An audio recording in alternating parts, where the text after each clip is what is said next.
Non-duality in a nutshell.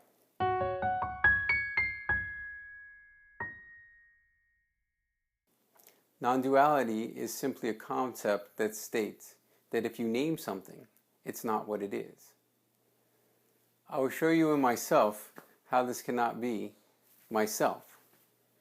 If I name myself Jeff, I can't be that because that would reduce myself to a Jeff.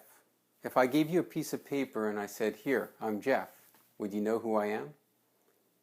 If I gave you a paper that said, "I am Jeff," would you know who I am?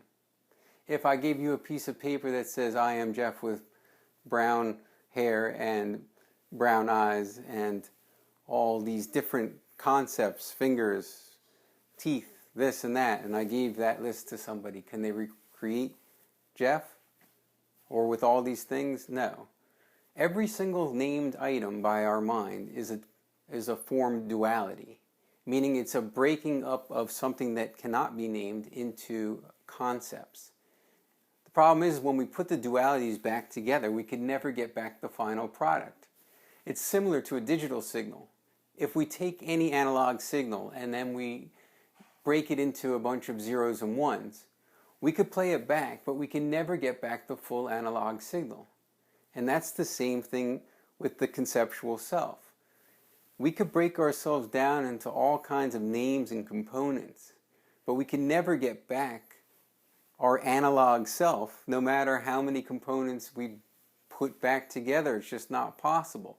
So every time we name something or form a duality, we're breaking up the unnamable non-dual the unnamable non-dual entity into components, and that reduces it into components. So naming something is never the essence of what something is.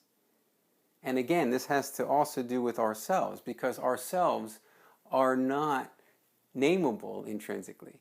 Because any name that we come up with, or any belief system we come up with, would reduce us into that. And we can't be that.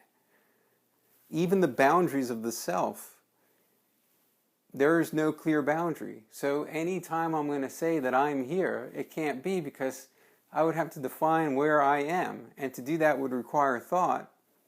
And then a thought of where I am is no longer where I am, because a thought is like a type of observation.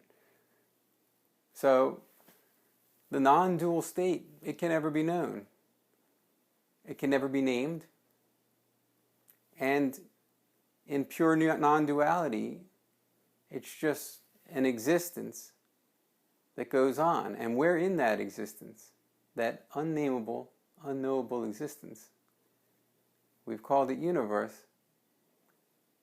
but it's just an existence.